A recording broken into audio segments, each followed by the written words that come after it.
Au nom du Père et du Fils et du Saint-Esprit, que la grâce de notre Seigneur Jésus-Christ, tout l'amour de Dieu Père et la communion de l'Esprit Saint soient toujours avec vous.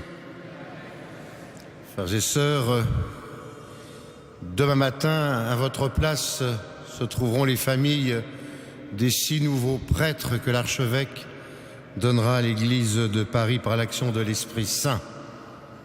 C'est donc la dernière messe avant les ordinations que nous célébrons en cette grande solennité de Saint-Pierre et Saint-Paul. Nous pouvons donc, au début de cette Eucharistie, nous représenter tout le diocèse qui sera là demain et qui accompagnera ainsi ces 6 nouveaux prêtres. Et nous pouvons les confier dès maintenant au Seigneur, ainsi que toutes celles et tous ceux qui, à la suite de Pierre et de Paul, qui sont sur cet autel, sous les traits de ces 2 bustes reliquaires, l'expression des 2 colonnes de l'Église qui ont permis à la fois de venir jusqu'à nous, ensemble en priant pour tous les ministres de l'Évangile. Reconnaissons que nous sommes bien souvent très lents à proclamer la bonne nouvelle.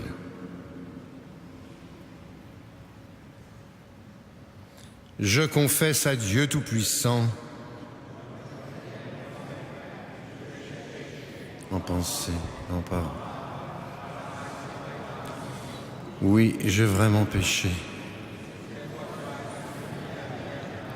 Les anges et tous les saints, et vous aussi, mes frères. Que Dieu Tout-Puissant nous fasse miséricorde, qu'il nous pardonne tous nos péchés et nous conduise à la vie éternelle.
Gloria in excelsis Deo.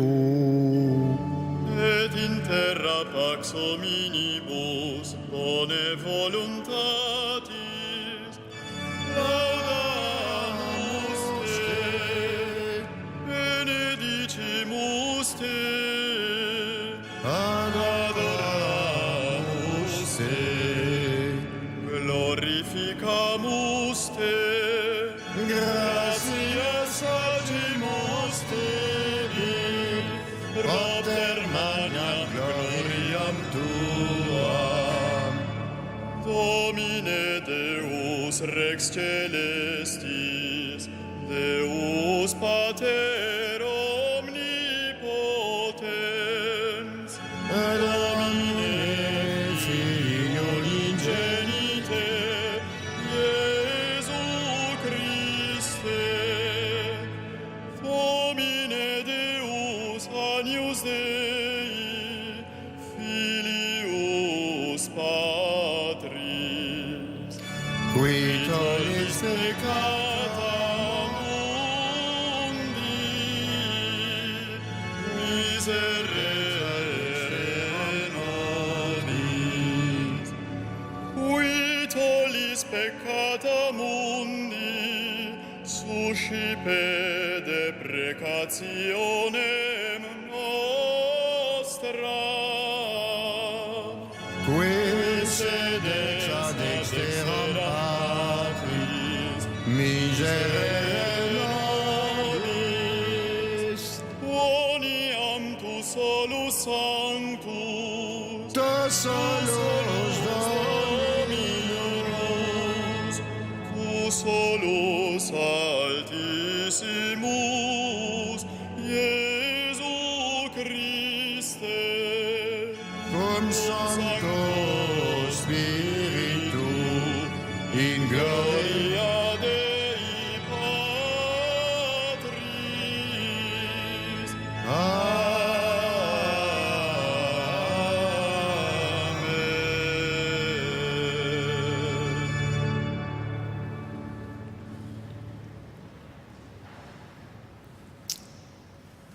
Prions le Seigneur.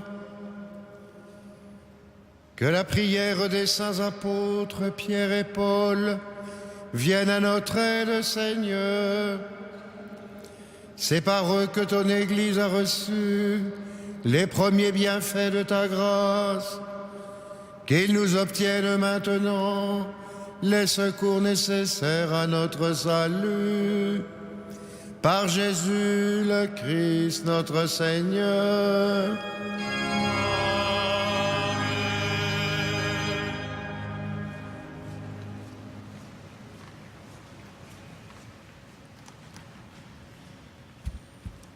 Lecture du livre des Actes des Apôtres. À l'heure de la prière de l'après-midi, Pierre et Jean montaient au temple. On y amenait justement un homme qui était infirme depuis sa naissance. On l'installait chaque jour au temple, à la belle porte, pour demander l'aumône à ceux qui y entraient. Voyant Pierre et Jean qui allaient pénétrer dans le temple, il leur demanda l'aumône.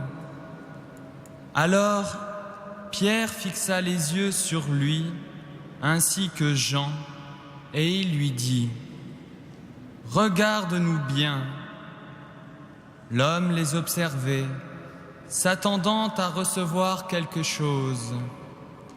Pierre lui dit : « Je n'ai pas d'or ni d'argent, mais ce que j'ai, je te le donne.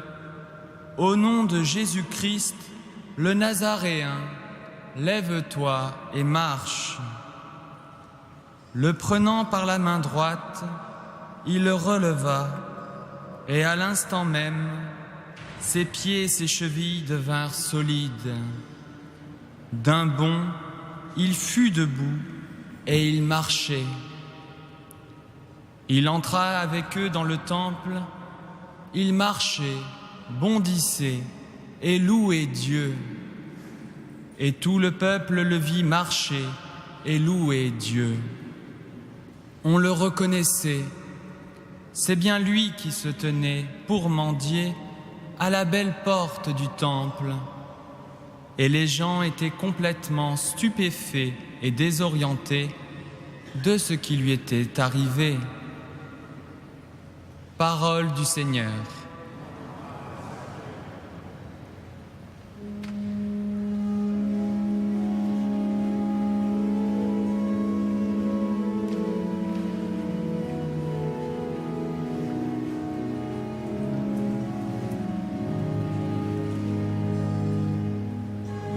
Par toute la terre, chantez les merveilles de Dieu.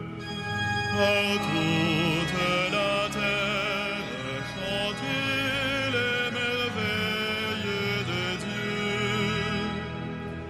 Les cieux proclament la gloire de Dieu, le firmament raconte l'ouvrage de ses mains. Le jour au jour, on livre le récit, et la nuit à la nuit, on donne connaissance. Par toute la terre, chantez les merveilles de Dieu. Pas de paroles dans ce récit, pas de voix qui s'entendent, mais sur toute la terre, on paraît le message et la nouvelle aux limites du monde. Par toute la terre, chantez les merveilles de Dieu.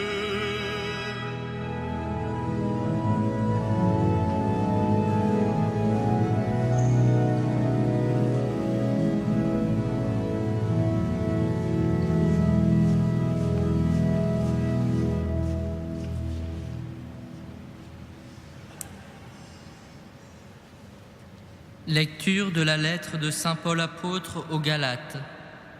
Frères, il faut que vous le sachiez, l'évangile que je proclame n'est pas une invention humaine. Ce n'est pas non plus un homme qui me l'a transmis ou enseigné. Mon évangile vient d'une révélation de Jésus-Christ. Vous avez certainement entendu parler de l'activité que j'avais dans le judaïsme. Je menais une persécution effrénée contre l'Église de Dieu et je cherchais à la détruire.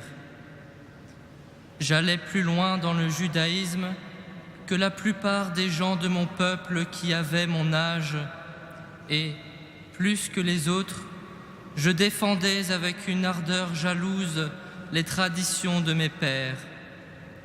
Mais Dieu m'avait mis à part dès le sein de ma mère. Dans sa grâce, il m'avait appelé et un jour, il a trouvé bon de mettre en moi la révélation de son Fils pour que moi, je l'annonce parmi les nations païennes. Aussitôt, sans prendre l'avis de personne, sans même monter à Jérusalem pour y rencontrer ceux qui étaient apôtres avant moi, je suis parti pour l'Arabie. De là, je suis revenu à Damas. Puis, au bout de 3 ans, je suis monté à Jérusalem pour faire la connaissance de Pierre et je suis resté 15 jours avec lui. Je n'ai vu aucun des autres apôtres, sauf Jacques, le frère du Seigneur. En écrivant cela, je ne mens pas, je vous le déclare devant Dieu. Parole du Seigneur.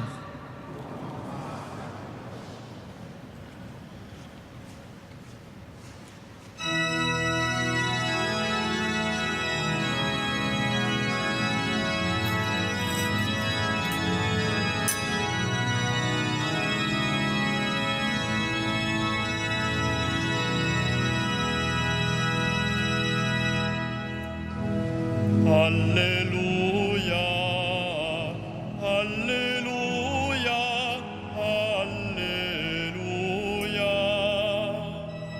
Alléluia, Alléluia, Alléluia. À Jésus ressuscité, Pierre déclare: Seigneur, tu sais tout, tu sais bien que je t'aime. Alléluia, Alléluia, Alléluia.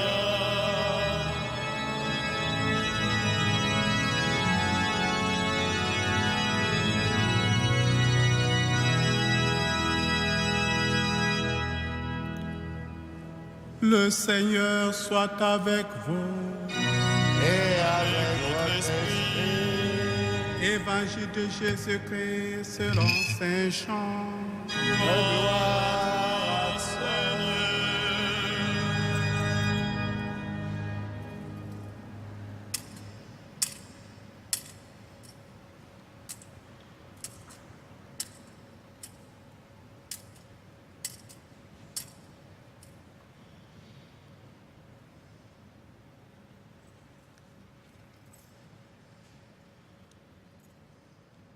Après le repas au bord du lac, Jésus ressuscité dit à Simon-Pierre: Simon, fils de Jean, m'aimes-tu plus que ceci? Il lui répond: Oui, Seigneur, je t'aime, tu le sais. Jésus lui dit: sois le berger de mes agneaux. Il lui dit une deuxième fois, Simon, fils de Jean, m'aimes-tu? Il lui répond, oui, Seigneur, je t'aime, tu le sais. Jésus lui dit, sois le pasteur de mes brebis. Il lui dit pour la troisième fois, Simon, fils de Jean, est-ce que tu m'aimes? Pierre fut peiné parce que, pour la troisième fois, il lui demandait, est-ce que tu m'aimes? Et il répondit, Seigneur, tu sais tout, tu sais bien que je t'aime. Jésus lui dit, sois le berger de mes brebis. Amen, amen, je te le dis. Quand tu étais jeune, tu mettais ta ceinture toi-même pour aller là où tu voulais. Quand tu seras vieux, tu étendras les mains et c'est un autre qui te mettra la ceinture pour t'amener là où tu ne voudrais pas aller. Jésus disait cela pour signifier par quel genre de mort Pierre rendrait gloire à Dieu. Puis il lui dit encore, suis-moi. Acclamons la parole du Seigneur. Louange à toi, Seigneur Jésus.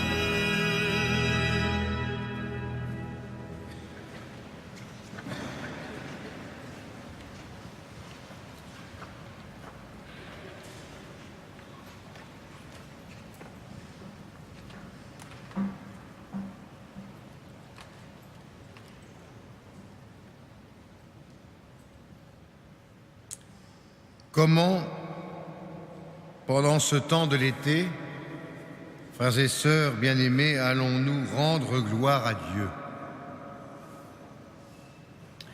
Comment allons-nous suivre le Christ? Hier, le Père Raphaël faisait la dernière adoration du Saint-Sacrement dans notre cathédrale avant le mois de septembre. Ce soir, nous faisons la dernière ostension de la couronne d'épines avant la rentrée. Est-ce à dire que pendant tout le temps de l'été, nous allons mettre l'amour du Seigneur entre parenthèses, ne plus jamais adorer, ou allons mettre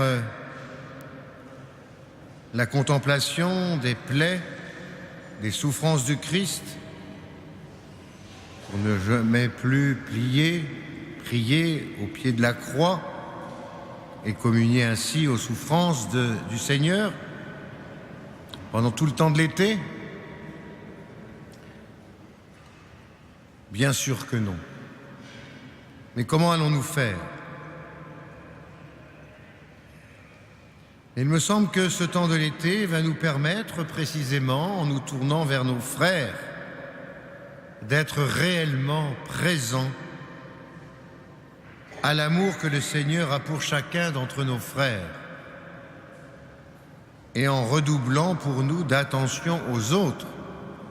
Ce sera peut-être, en étant attentifs aux créatures du Seigneur, la meilleure manière de continuer ainsi l'adoration devant la présence réelle. Ce sera aussi, bien sûr, pour nous, l'occasion d'être présents ici ou là, dans d'autres communautés chrétiennes, à des temps de rencontre avec eux et avec le Seigneur. Par ailleurs, pour ce qui est de communier aux souffrances du Christ, nous aurons bien sûr, hélas, pendant le temps de l'été, les occasions de porter notre croix en étant compatissants aux croix des autres. Et nous savons déjà que cela, bien sûr, ne manquera pas. Ce sera une excellente manière de poursuivre ainsi les prières de communion avec les souffrances du Christ. Et il est bon que ce soir, nous nous disions cela en présence de Pierre et de Paul, eux qui ont connu le martyre, l'un et l'autre, et eux qui ont eu des vies à l'itinéraire que vous connaissez, qui n'a pas toujours été linéaire. Eux à qui le Seigneur a posé cette question, m'aimes-tu? Au moment même, justement, où le dialogue du Christ se fait après le repas au bord du lac, le dialogue du ressuscité avec Simon-Pierre. C'est un moment où Jésus s'en va, échappe au regard de ceux qui sont autour de lui. Un moment où nous n'allons plus pouvoir le tenir, le Christ, où les disciples ne vont plus pouvoir l'avoir avec eux. Et Jésus leur dit, mais sois le berger de mes agneaux, sois le berger de mes brebis. Est-ce que tu m'aimes? Et le fait de montrer que tu m'aimes, ce n'est pas de toujours faire ce que tu veux, mais c'est de te laisser mettre ta ceinture par un autre, pour t'emmener là où tu ne veux pas aller, où tu ne voudrais pas aller. Tout cela, Jésus le disait pour signifier quel genre de mort Pierre rendrait gloire à Dieu. Et je pense que ce soir, il nous le dit aussi. Par quel genre d'existence, par quel genre de vie, par quel genre d'action, par quel genre de générosité, de privation, nous allons rendre gloire à Dieu. Et la clé, c'est dans le suis-moi. Suis-moi. Et de se laisser mettre la ceinture, imposer les mains, donner l'Esprit Saint pour aller là où le Seigneur veut. Pour répondre à la question, non pas qu'est-ce que je veux faire, mais qu'est-ce que le Seigneur veut faire de moi. Alors, on peut être peiné parfois parce qu'on a l'impression que l'Église nous pose toujours la question de savoir si on aime l'Église. Mais au fond, quand l'Église nous pose la question de savoir si on l'aime, malgré les difficultés, malgré les problèmes, malgré les tensions, malgré les divisions, les affaires et tout le reste, derrière cette question, il y a de savoir, est-ce que finalement, c'est moi qui mène ma barque ou est-ce que c'est le Seigneur qui agit en moi? Ou est-ce que c'est le Seigneur qui me guide, qui me mène? Ou est-ce que c'est le Seigneur qui m'appelle? Voilà comme Paul qui en dit long sur son itinéraire et sur sa manière de répondre, comme Pierre qui en dit aussi très long sur ses énergies extraordinaires pour sauvegarder la communion. Donc comme Pierre, comme Paul, comme leur existence nous le dit, et en cette fête, demandons au Seigneur de nous aider à découvrir nous-mêmes, au milieu de nos agitations, de nos questions, de nos manques de foi, de tous les moments où nos pieds trébuchent, qu'il nous aide à devenir vieux, à étendre les mains et à nous dire oui Seigneur, parle, je t'écoute et je fais ce que tu me demandes. Amen.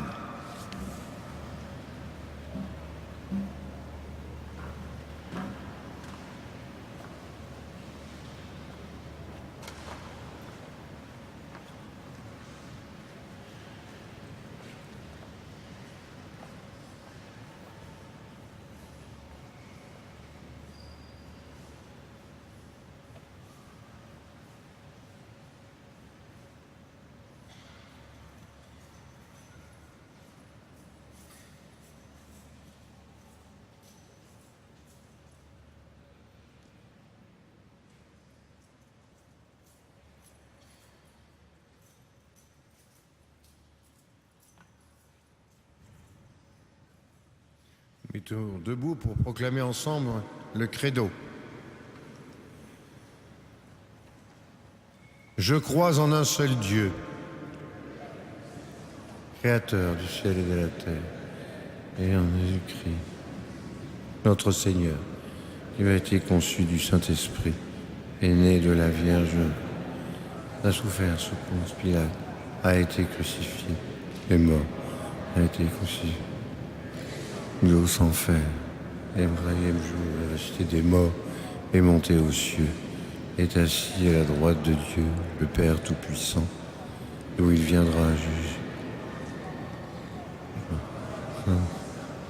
la Sainte Église catholique, à la communion des saints, à la rémission des péchés, à la résurrection, à la vie éternelle. Amen. Vous pouvez vous asseoir.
Prions ensemble au moment d'offrir le sacrifice de toute l'Église.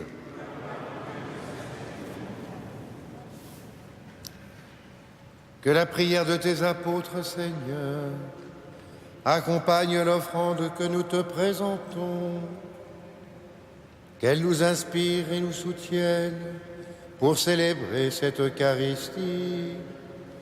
Par Jésus le Christ, notre Seigneur. Le Seigneur soit avec vous. Et avec votre esprit, Élevons notre cœur. nous le tournons vers le Seigneur. Rendons grâce au Seigneur notre Dieu. Cela est juste et bon. Vraiment, il est juste et bon de te rendre gloire, de t'offrir notre action de grâce, toujours et en tout lieu. À toi, Père très saint, Dieu éternel et tout-puissant, car tu nous donnes de fêter en ce jour les deux apôtres Pierre et Paul, celui qui fut le premier à confesser sa foi et celui qui l'a mis en lumière. Pierre qui constitua l'Église en s'adressant d'abord aux fils d'Israël, et Paul qui fit connaître aux nations l'évangile du salut. L'un et l'autre ont travaillé, chacun selon sa grâce, à rassembler l'unique famille du Christ. Maintenant qu'ils sont réunis dans une même gloire, ils reçoivent une même vénération. Et c'est pourquoi avec les anges et tous les saints, nous chantons et nous proclamons.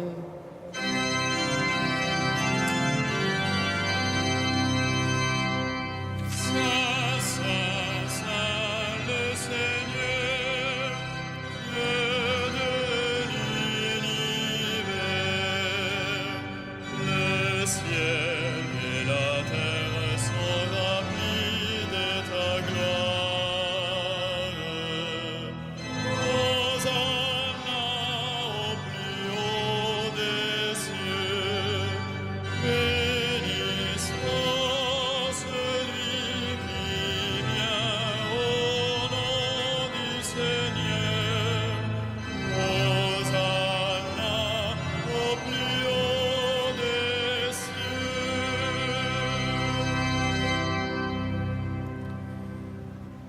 Faisant ici mémoire de la mort et de la résurrection de ton Fils,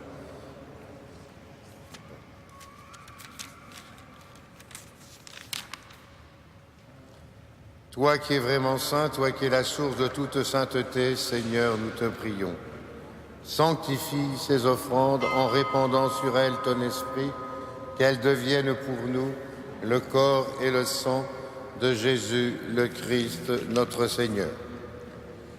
Au moment d'être livré et d'entrer librement dans sa passion, il prit le pain. Il rendit grâce, il le rompit et le donna à ses disciples en disant : « Prenez et mangez-en tous, ceci est mon corps livré pour vous. »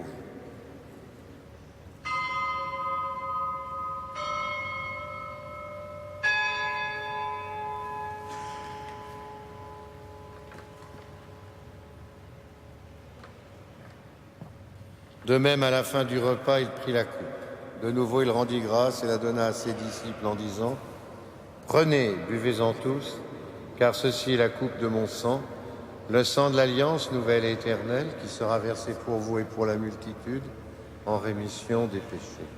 Vous ferez cela en mémoire de moi. »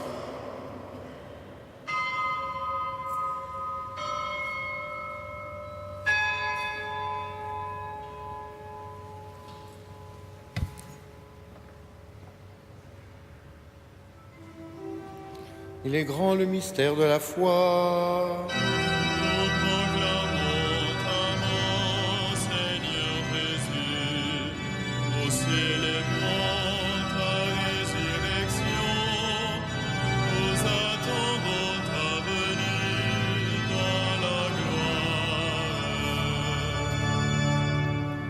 Faisant ici mémoire de la mort et de la résurrection de ton Fils, nous t'offrons, Seigneur, le pain de la vie et la coupe du salut, et nous te rendons grâce car tu nous as choisis pour servir en ta présence. Humblement, nous te demandons qu'en ayant part au corps et au sang du Christ, nous soyons rassemblés par l'Esprit Saint en un seul corps.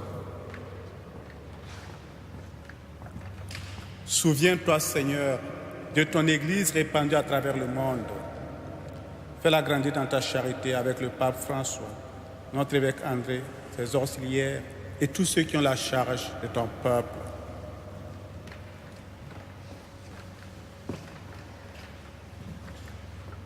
Souviens-toi aussi de nos frères et sœurs qui se sont endormis dans l'espérance de la résurrection.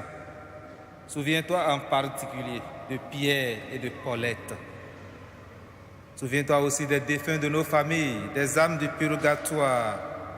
Et souviens-toi de tous les hommes, de toutes les femmes qui ont quitté cette vie. Reçois-les dans ta lumière auprès de toi. Sur nous tous, enfin, nous implorons ta bonté. Permets qu'avec la Vierge Marie, la bienheureuse Mère de Dieu, Saint Joseph, son époux, avec les apôtres, Saint Pierre, Saint Paul, Saint Denis, les saints de tous les temps qui ont vécu dans ton amitié, nous ayons part à la vie éternelle et que nous chantions ta louange par Jésus le Christ, ton Fils bien-aimé. Par lui, avec lui et en lui. À toi, Dieu le Père Tout-Puissant, dans l'unité du Saint-Esprit, tout honneur et toute gloire pour les siècles des siècles.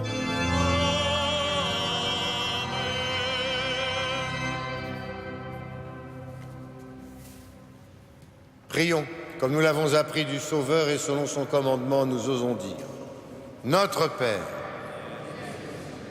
que ton nom soit sanctifié, que ton règne, que ta volonté soit faite sur la terre.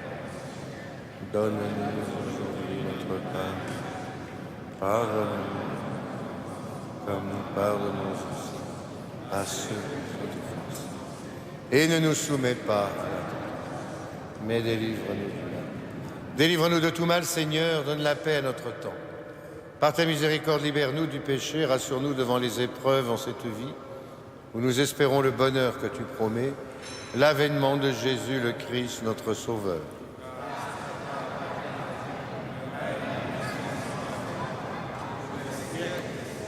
Seigneur Jésus-Christ, tu as dit à tes apôtres, je vous laisse la paix, je vous donne ma paix. Ne regarde pas nos péchés, mais la foi de ton Église.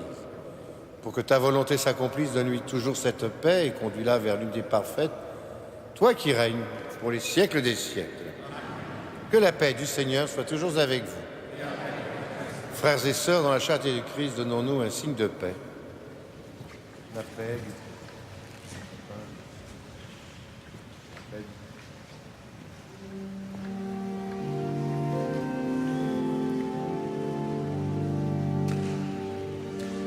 Agneau de Dieu qui enlève le péché du monde, prends pitié de nous.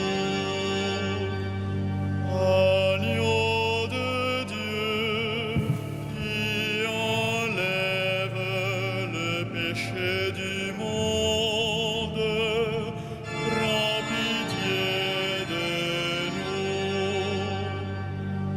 Agneau de Dieu qui enlève le péché du monde, donne-nous la paix.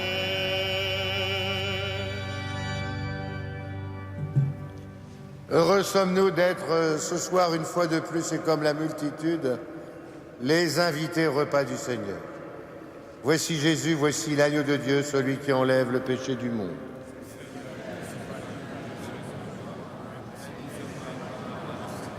Que le corps et le sang du Christ nous gardent pour la vie éternelle.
Prions encore le Seigneur.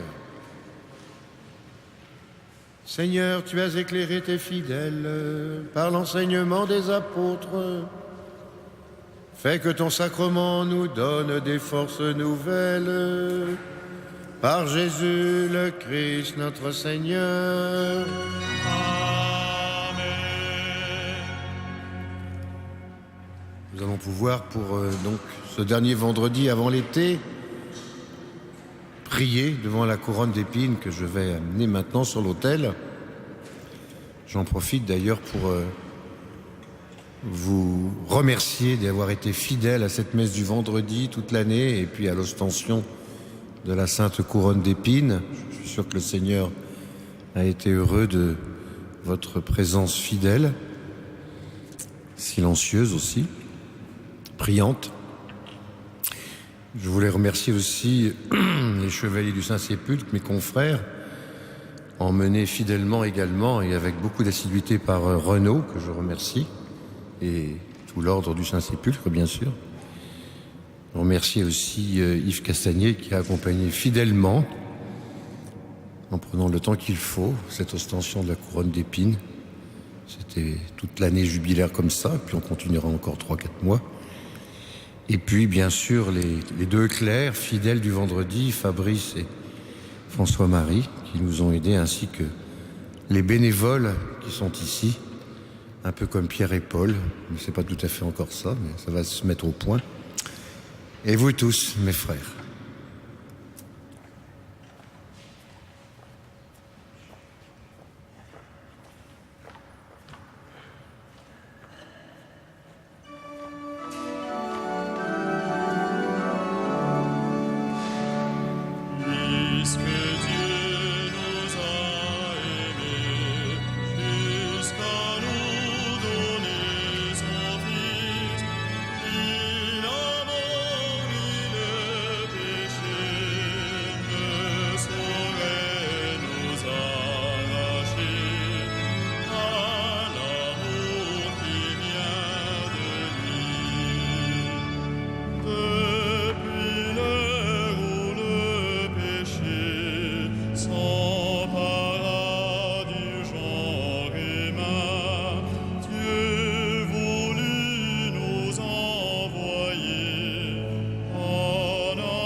La plus grande preuve d'amour de Marie.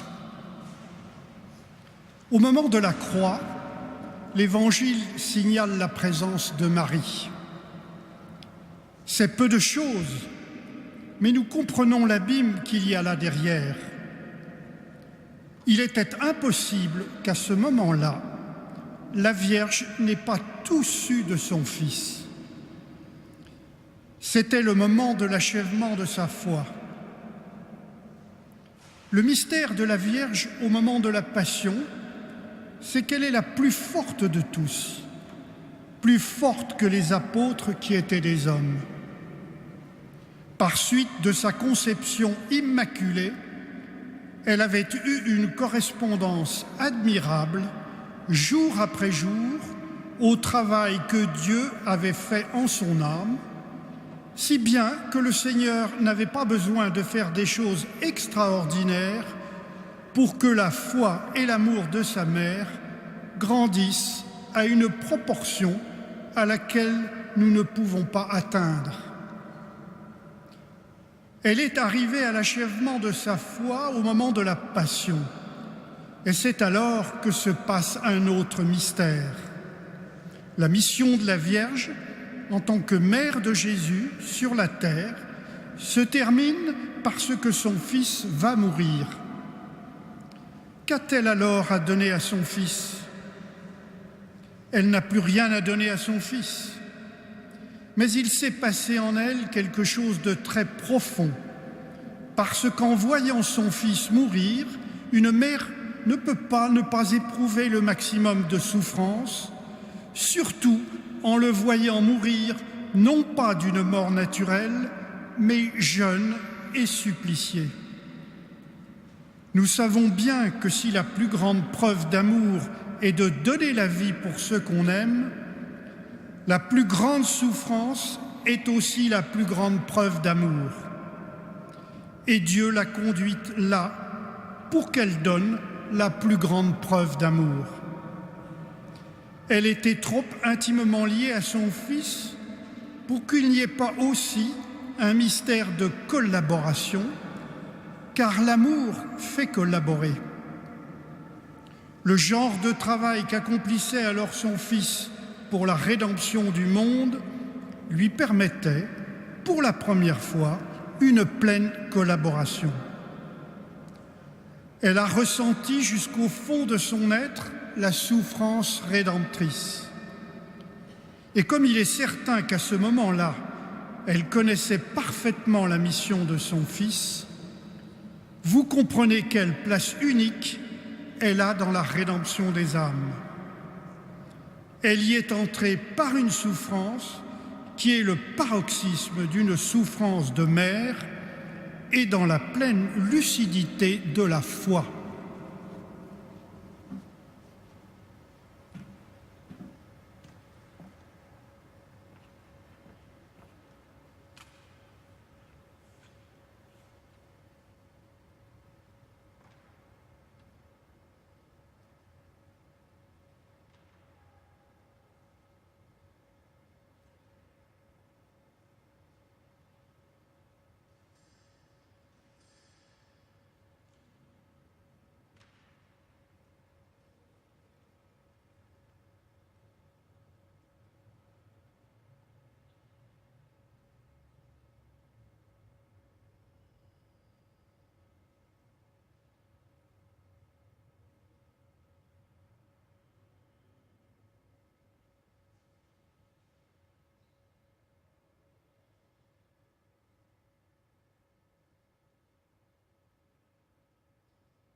Prions encore le Seigneur.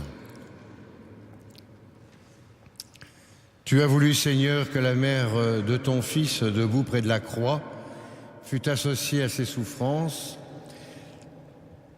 Accorde à ton Église de s'unir elle aussi à la passion du Christ afin d'avoir part à sa résurrection, lui qui vit régner avec toi en l'unité du Saint-Esprit pour les siècles des siècles.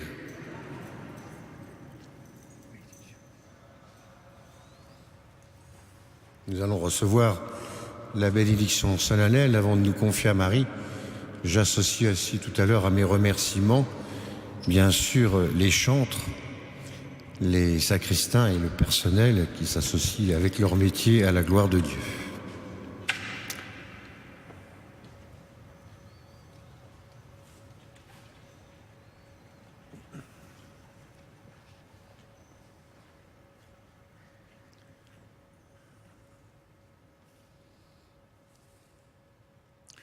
Sur la foi de l'apôtre Saint-Pierre, Dieu a fondé la foi de son Église. Que la grâce de foi lève toujours en vous. Par la voix de Saint Paul, Dieu vous a instruit de ces mystères, qu'il vous apprenne à gagner au Christ vos frères qui ne le connaissent pas encore. L'un et l'autre sont entrés au ciel par le martyre, qu'il vous aide à donner de votre vie pour l'avancée du royaume de Dieu. Et que Dieu Tout-Puissant vous bénisse, le Père, le Fils et l'Esprit Saint. Allons et demeurons dans la paix et dans la joie du Christ. Mais confions-nous à Marie.